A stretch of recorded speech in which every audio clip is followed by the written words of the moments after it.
Welcome back to part 2 of the Up North Cardigan video tutorial. If you missed part 1, that's where we crocheted the fronts and back of the sweater and the sleeves, so go back and catch up on that before you proceed with part 2 here, where we're going to learn how to make the collar, add the pockets, and join everything together.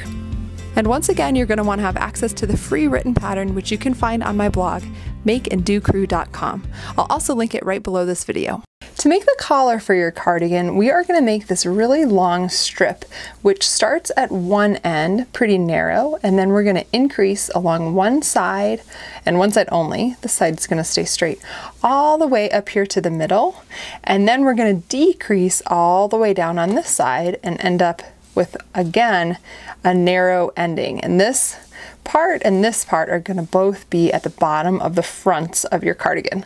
So this stitch that we're using here is half double crochet through the front loop only, and that's the same stitch that we're going to use for the pocket ribbing. So in the interest of efficient teaching here, I'm going to make a miniature collar that includes all the steps that you'll need to make a much bigger collar. Yours will look something like this. So to begin, we are going to chain just like we have been, and the total number of chains that you need to get started is listed in the written pattern, because for the larger sizes, your collar is going to be just a bit wider. So I have 2, 4, 6, 8, 9 that I'm going to begin with here, and I'm going to skip my first 2.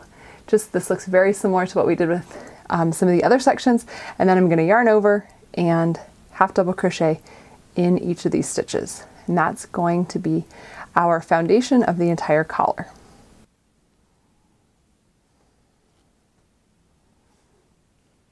And now for rows 2 through 10 on all the sizes, we are going to work half double crochet stitches, but we're going to be working them into a slightly different place than we have been for the rest of the sweater. So if you look here, your half double crochet stitch kind of has 3 loops of each stitch. We've got the front loop here, the middle loop, and then the very back loop right there. And we're kind of judging this based on whichever one is closer to you. So front, middle, back. We're going to work all of our half double crochet stitches for the collar into the front loop only. So to do that, I'm going to yarn over and just work right under that front loop, yarn over again, and complete my half double crochet. So this creates a slightly ribbed look as we crochet, and it's going to create a nice contrast to the rest of the sweater. So I am working in that front loop of each stitch all the way across the row. And as we get to the last stitch here, it can be a little tricky to know where the front loop is. So even on camera, it's almost hard to see. But I yanked this out a little bit to separate it, and we've got our front loop right here, and then the middle loop, and the back loop is actually really disguised back here because it's kind of flat along the back. It's that piece right here. So at any point, if this is confusing, just try to go through the front of whatever you see. So I'm going to work under that front loop. Actually, I need to yarn over first, but sometimes it can be helpful the last stitch of the row to sort of stretch it out with your hook, and then go ahead and work an actual half double crochet into it. So that's how we work in the front loop only, and as we flip this around, we're going to chain 2, and you can see it's creating that nice ridge right here. So you're going to work rows 2 through 10 like that, and then you're going to get to the increasing section of the pattern. So right now you should have the same number of stitches you did in row 1, but we're going to increase a bit, and that's what's going to make our collar flare out and get wider around the neck. So when you're to the increasing section of the pattern, which begins in row 11 for all the sizes, we're going to work under the first front loop here, and we're going to put 2 stitches in it. So the increases are all going to begin at the same side of this collar, and I find it helpful to maybe put like a safety pin or something over on the side, so it kind of helps me stay on track that I know the increases are always going to be taking place on this side of the collar. So I'm yarning over and going under that front loop right here and making my first half double crochet, and then instead of moving on to the next stitch, I'm just going to work a second half double crochet under that same loop. So it's similar to how we increased in the sleeve.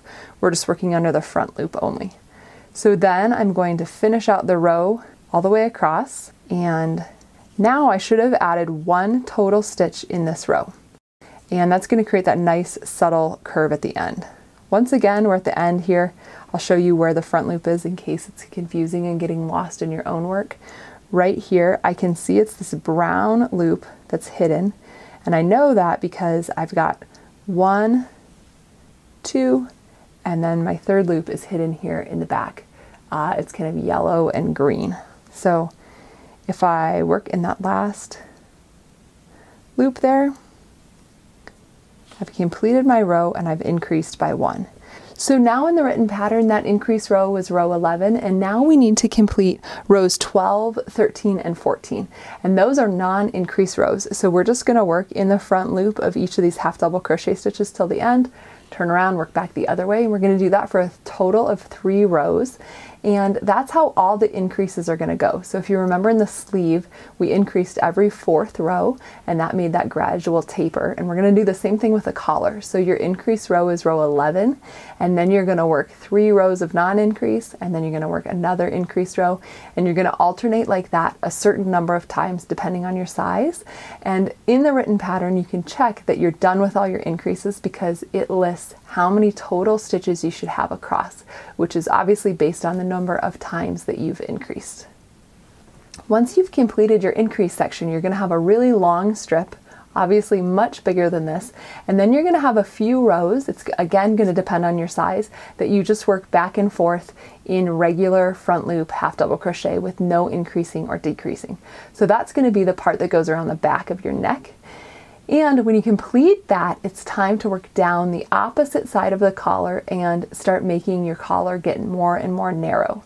So for that, we're going to need to decrease. When it's time to decrease, your decreases are going to happen on the same side of your work that all the increases took place, and that's so that we can create that sloped edge on the collar. So I have my stitch marker over here. This is where I was increasing. So our first row of the decrease section is going to be counted as row number 1, and it's going to be our decrease row. So I'm going to yarn over, insert my hook under that front loop because that's where we're working all of our stitches. Yarn over again, but instead of completing my half double crochet here, I'm just going to keep all these loops on my hook, yarn over again, insert my hook under the next front loop of the next stitch. Yarn over and pull it through. So now I have 5 loops on my hook. So I've completed basically like half of each half double crochet, and then I'm going to yarn over and pull through all of them at one time. So what this did was consolidated 2 stitches into 1. Now we only have 1 stitch up here. So that's our decrease, and now we're just going to regular half double crochet in each stitch across. So again, your piece is going to be a lot wider than mine right now because you're at sort of the section that's basically the back of your neck and the widest part of the collar. But because I'm creating this little swatch here to show you all the skills, mine is a pretty short row. And after I complete that decrease row, which is row 1 in the pattern, I'm going to work 3 more regular rows with no decreasing. So those are going to be rows 2, 3, and 4. And then what we're going to do is just repeat that same sequence, rows 1, which is our decrease, and then 2, 3, and 4, several times to taper back down to the narrow edge of the collar. So all of this should sound very familiar because it's exactly what we did on the other side of the collar, but instead of growing the number of stitches and increasing, we're decreasing them and making the collar more narrow. So go ahead and repeat rows 1 through 4 as many times as your size calls for in the decrease section of the pattern. And then lastly, you're going to end with the section of the written pattern, which is called working even. And all that means is that you work a row with no increasing or decreasing, so it's just half double crochet through the front loop only, 7 times to finish up that last little narrow tail of your collar. Now for the pockets. These pockets are going to be a breeze because they're all stitches and techniques that you've worked previously in your cardigan. So as I mentioned before, the ribbing is just like working the collar, except for you're not going to do any increases or decreases. So what I'd like you to do is start with 9 chains. And then you're going to skip the first 2 and half double crochet in the next 7. And then you'll half double crochet in the front loop only of each row for a total of 16 rows. So if you need any reminders of how to do that stitch and where the front loop is, just go back in the video to the collar section because this is the exact same technique. You're just going to end up with a piece that's a little bit more narrow because it's going to have 7 stitches per row. Okay, so that's your ribbing. And for the main part of your pocket, you're going to use half double crochet stitches worked in the regular way like you did the main part of the sweater. So you can choose to begin with a foundation half double crochet row where you don't do a chain, you just kind of work that first row and it includes all your half double crochets. Or if you'd prefer to chain, then you're going to chain and then work your first row of half double crochets into the chain. In either case, you want to end up with 17 stitches across. So if you do your foundation half double crochet, you're going to work 17 foundation half double crochet. If you want to do the chain version, you're going to do 19 chains, skip the first 2, and then work half double crochets in each chain till the end. So that'll be 17 stitches for you. And then you'll just work back and forth in rows. No matter how you began it, you'll work in rows. And you'll want a total of 16 rows. So if you got 17 stitches across, 16 rows going up. So that's the same number of rows you should have here for your ribbing. And then we're going to do a simple seam right here and join it to our sweater. Okay, next we're ready for a really exciting step, which is seaming the shoulders at the top here. So we're going to sew our fronts to our back. And because we don't have any seams at the side, because we worked in one big piece, this is the only seam for the main sweater section that we're going to have to do. And then you can run to a mirror and try on what is essentially a vest, but will soon be a sweater. So one thing that's important to do now is to differentiate the front of the sweater versus the back. And because half double crochet is reversible, it really doesn't make that big of a difference. The only row that you might be able to tell a difference on is the very bottom row. So if you started with a foundation half double crochet row instead of a chain, your tail is going to be on the right side if you're right-handed, and your right side is facing down. So essentially what you're looking at with mine, because I used foundation half double crochet, is that and I'm right-handed, my tail is over here on the right, the right side is facing down. And if you looked at the right side here, you could see that looks like the front of half double crochet stitches, and then here looks like the back of a stitch. So if you're left-handed and you did foundation half double crochet, your tail will be on the other side. But if you started with a long chain and did a row of half double crochet into the chain to get started, your tail will actually be on the other side when your right side's facing down. So if all that sounds like mumbo jumbo, just rewind the video, watch it one more time. Essentially what we're trying to do here is just figure out the right from the wrong side. And honestly, if you screw this up, it's not going to make any difference. You're really not going to be able to tell at the bottom here. It's just kind of a good practice to be mindful of that when you're making crochet projects, because sometimes it actually does matter. And once you've identified which is the right and which is the wrong side, you're going to want to face the wrong side out. So I have my right sides facing together here, and I have the front pinned to the back. And these pins, I just counted each stitch and lined them up to make sure that my seam would end up being really even. So if you left a long tail at the end of either the back or the front, you can use that for your seaming. And ideally, you're going to want to start on the outside of the shoulder and work in toward the neck. So I've got my tapestry needle threaded here and my yarn is attached. So I'm going to just go ahead and take out this first safety pin so it's easier to see. And I'm going to work sort of underneath from the bottom up through the top of the first stitch on the opposite side and pull my yarn through. And then I'm going to work back in a zigzag in the next stitch on the first side. So I'm going to work up and out, or you can also think of it from the inside to the outside. And this stitch is really similar to like lacing shoes or a corset, because we're just zigzagging back and forth. So I'm working always from the inside of that stitch to the outside. And I'm just working kind of ping-ponging across from the stitch on the first side to the stitch on the side that's farthest away from me. So we're going to continue like this all the way to just the end of the front, and then we'll fasten this yarn off, and you might as well weave in the end while you have your needle attached. And then we're going to repeat the same process on the second shoulder. And next it's time to join the sleeves. So we still have the wrong side facing out on our sweater, and then the sleeve is also inside out. So this is the wrong side of both.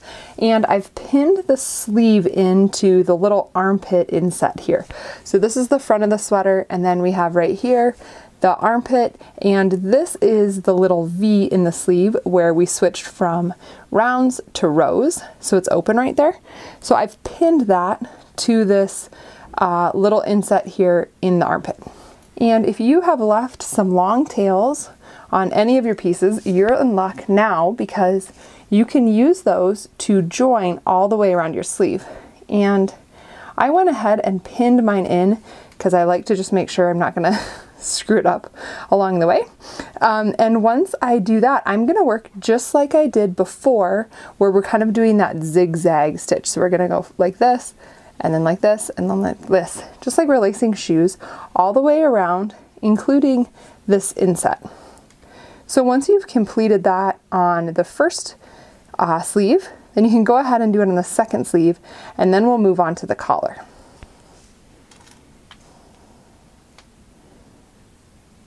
And when we move on to the collar, we're gonna work in the same way we've seamed everything else in that zigzag stitch back and forth. But there's a couple key things to keep in mind when you're pinning your collar down.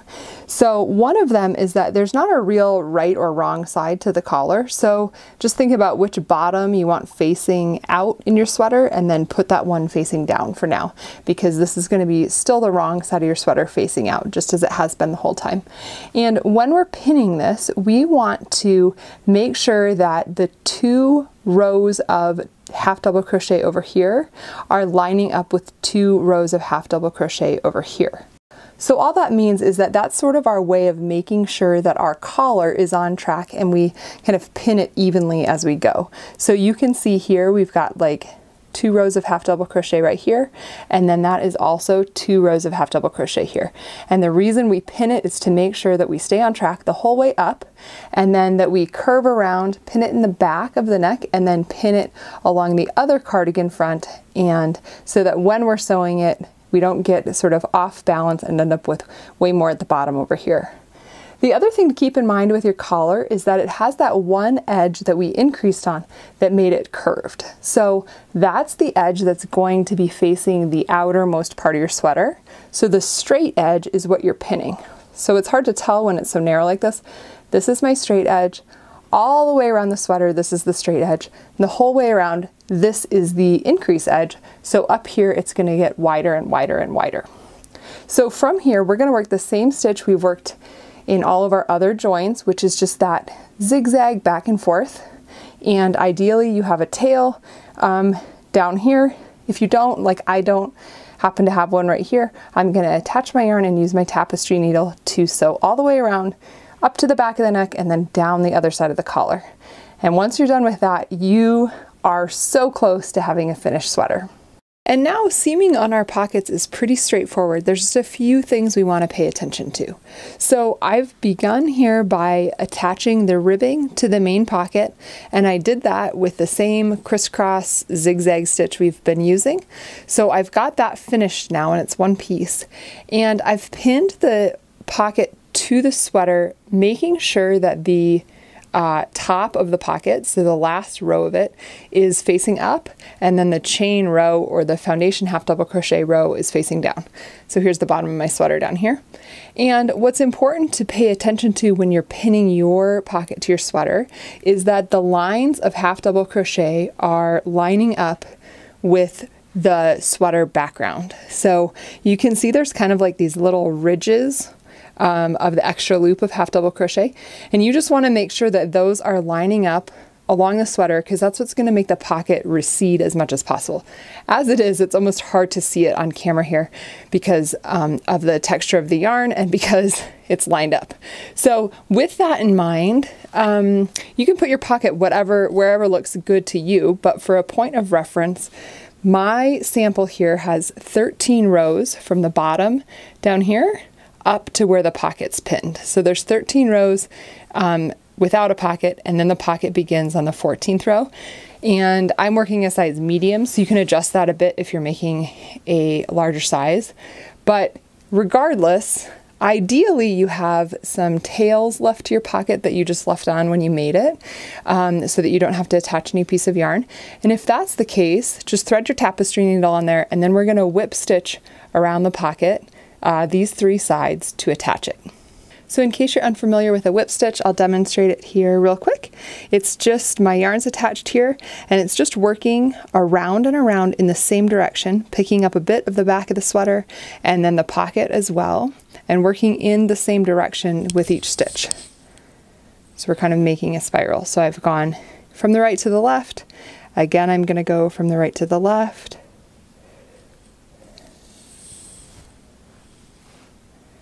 From the right to the left. And that's what a whip stitch looks like. So we're going to continue like that to attach all three sides of the pocket, and then weave in those ends and repeat the same process for the second pocket.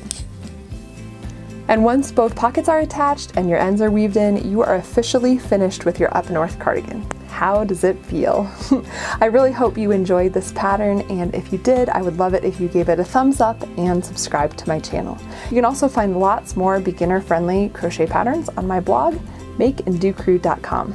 Thanks so much for watching, and happy crocheting!